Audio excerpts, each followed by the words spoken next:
I drink coffee when I'm bored. You know what I Right. mean? I'm like, what else am I gonna do?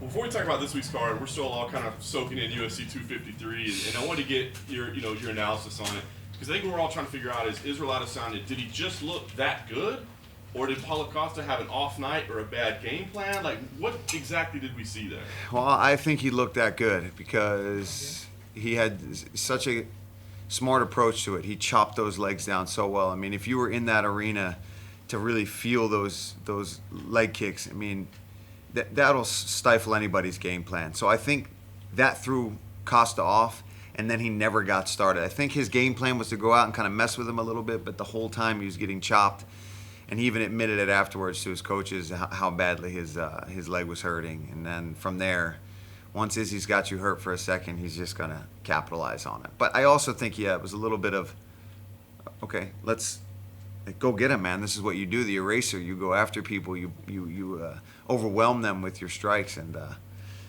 he didn't do that.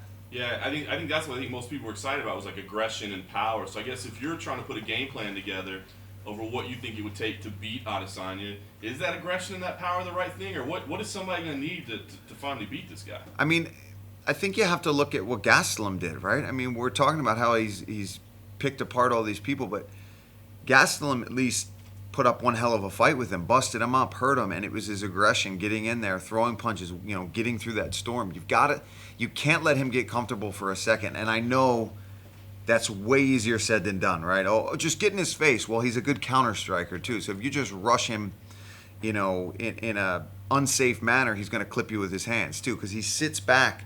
We talked about it in all the pre-show stuff, the way he rocks back and throws that left hook. It's the same hook, the same exact posture that he knocked down and eventually knocked out Robert Whittaker with. The same thing. He's got them flexible hips and that back. I mean, a lot of guys try to do that. They'd end up just falling down or hurting themselves. Right. But he's got the ability. So since 253, John Jones' name has come up a lot, right? Yeah. Both in association with Adesanya, in association with Jan Blachowicz. Ooh. And then, of course, there's still the talk about him going to heavyweight as well. So from your point of view, like, what do you think is the most exciting option for John Jones? Like, what's the biggest thing for the sport? What would you want to commentate on? That's a good question. What would I want to? I'd like to see John try his hand at heavyweight first. Yeah. He just posted that video of him smashing squats and things like that. So obviously, I think that's where his mind's at right now. I think it would be a big transition. Where would they meet? They would have to meet at 205, right? Izzy would have to go up. John's, I don't think, ever going to make 185 at this point. So I'd like to see some of these crazy fights for John at heavyweight. And then, Izzy's going to dominate this division, I feel, for a little while. And then I see a super fight. But I think not yet. I think they're both right for John to be talking the way he's talking. He's being smart. He's setting it up. And Izzy, blah, blah, blah. But, he's right.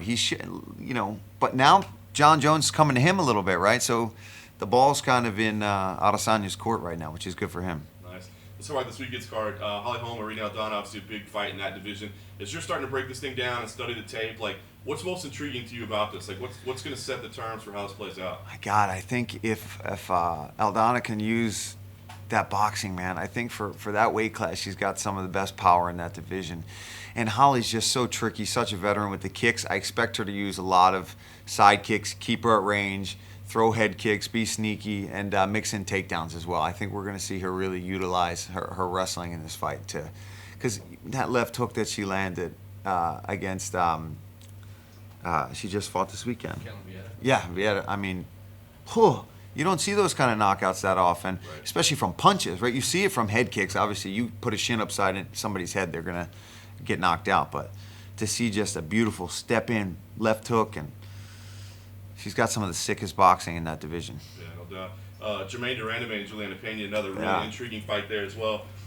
Pena, the time off, the time away, like, where did she stand? I mean, how are you seeing this fight? It's such a clash of styles, and like I said, a former champ versus somebody who's dangerous but was away for a long time. So what are you seeing the keys in this fight? I think it's going to be that. I think it's going to be Pena trying to use, jiu-jitsu and wrestling, use her striking to get in, but I don't think anybody really wants to sit on the outside with Jermaine and make it a Muay Thai kickboxing fight.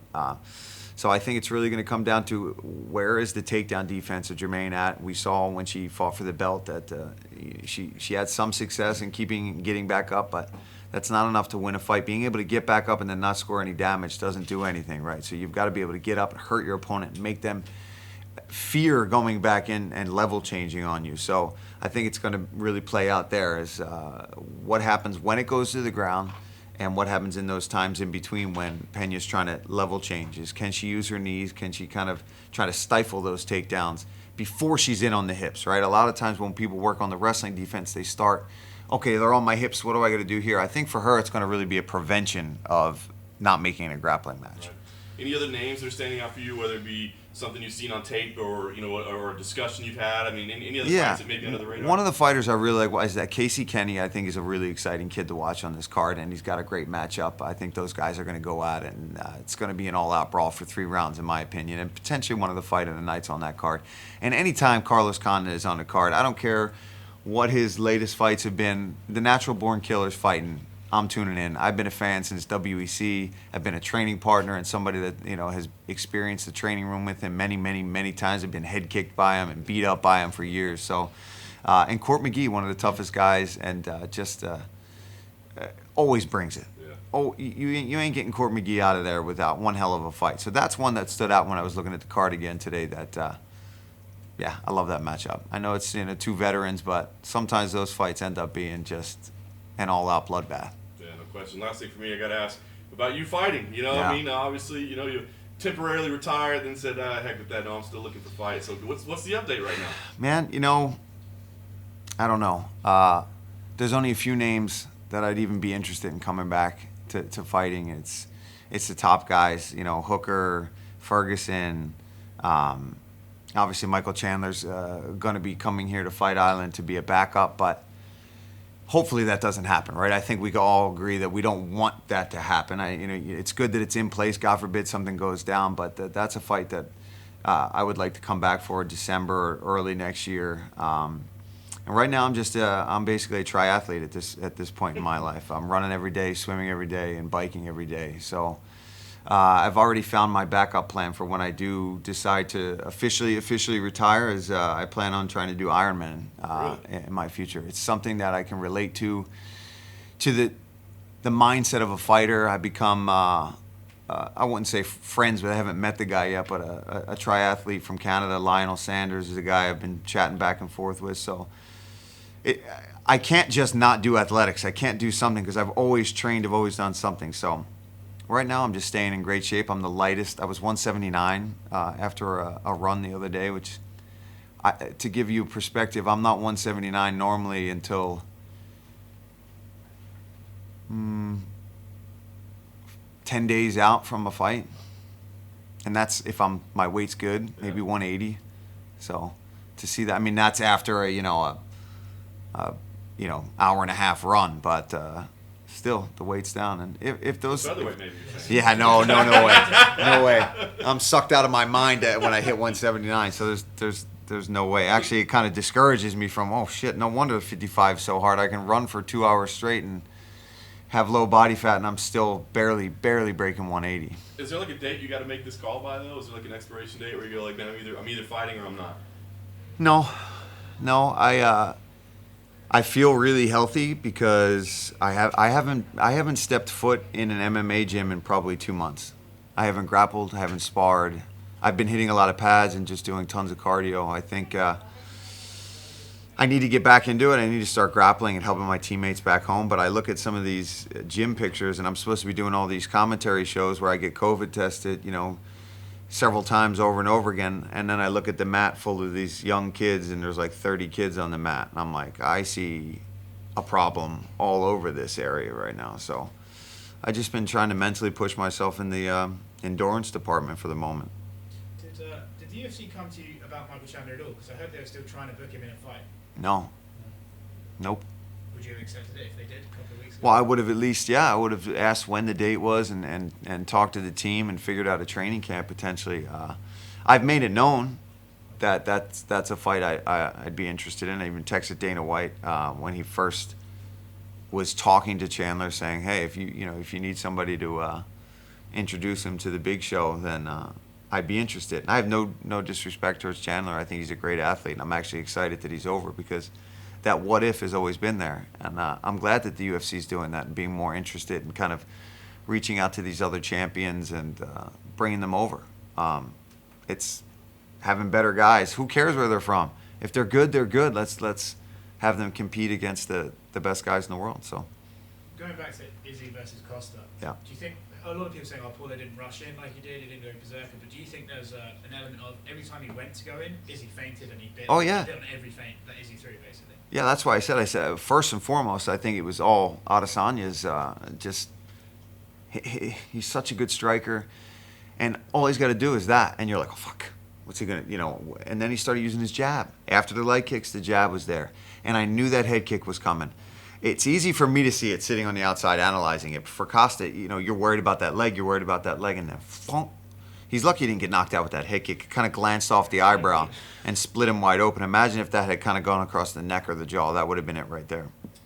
Do you think that Paulo, I know we were talking about after, it's like, he threw a lot of kicks. Yeah. This isn't something you kind of expected from him. And when he closed the distance, got him against the cage, he just threw a kick, and obviously Yeah. Izzy can just scoot right outside. Is that because he didn't know what to do at that point, or is that because he was worried the counter punches are coming at him? Why? Yeah, I think he was just so overwhelmed in there a little bit in this fight from the get-go.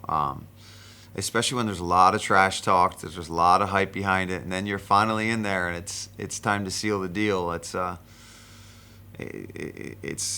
tough, right? Because I see it from his point of view too. When you're in there and you're facing these guys, it's easy to talk about what you're supposed to do, but once that guy's in front of you, to pull the trigger, to get past that range that Adesanya has, he's got such a reach on him, and I just think he couldn't find a way in. And in hindsight, I think I should have known that was going to happen from the beginning, but I got pulled in from Costa's hype and everything that was going on. I always had in my mind Izzy winning that fight, but I thought it was going to be so much more of a battle than it was.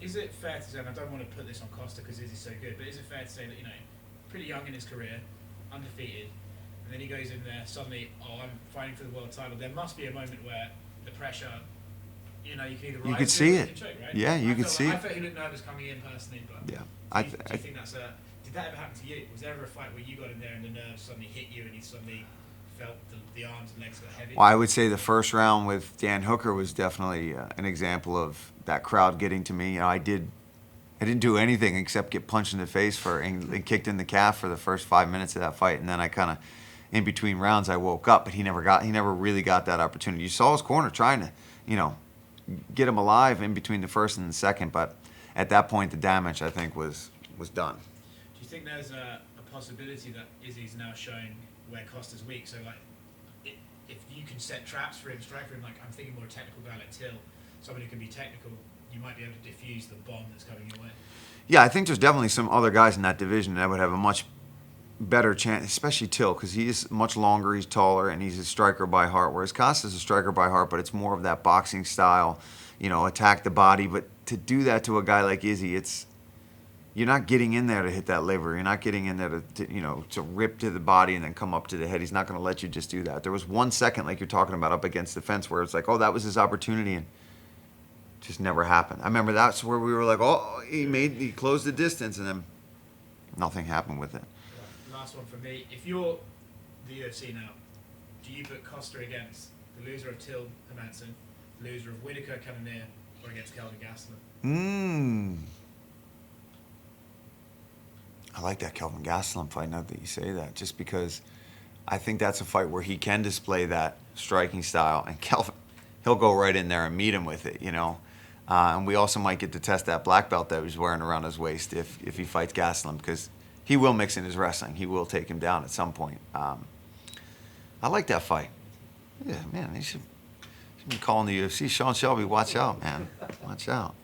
As a fellow fighter, what did you make of Israel Adesanya's celebration, the dry humping, and getting Captain Eric's face and everything at the end? To be honest, I totally missed the dry humping in the moment. I think I was so excited about the fight that it wasn't until we were all having breakfast afterwards. I was like, he humped him? They're like, yeah, you didn't see that? I was like, no, I totally missed that.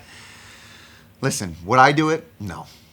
Is it a little disrespectful? Yeah. Was Costa probably disrespectful in some of the antics and stuff leading up to that fight? Yeah. So I think in that fight, it was kind of fair game, man. The winner of that was gone a showboat.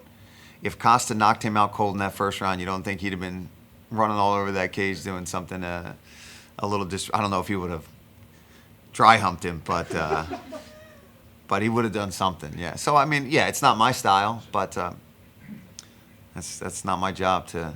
So do you think the people that found it offensive, do you think it's a little overblown?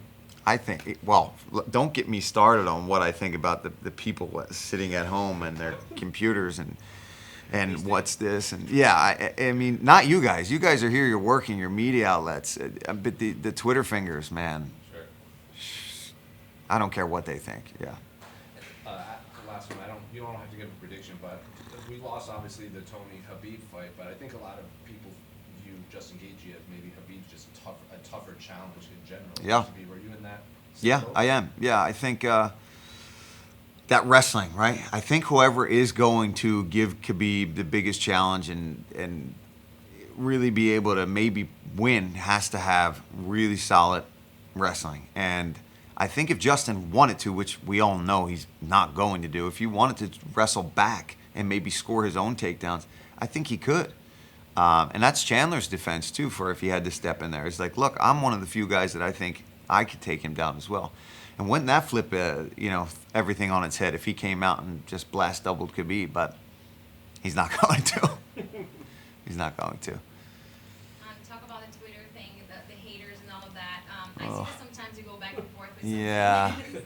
Yeah. Is that for fun? Like you're like quarantining? Let me answer some people. It's always when I am stuck somewhere, right? People think, oh, I got you hyped up, bro. You're wasting your time. I'm like, man, I'm in a 48-hour quarantine talking trash. Like I have nothing else to do. I've already talked to my family, so you're the next thing on my agenda.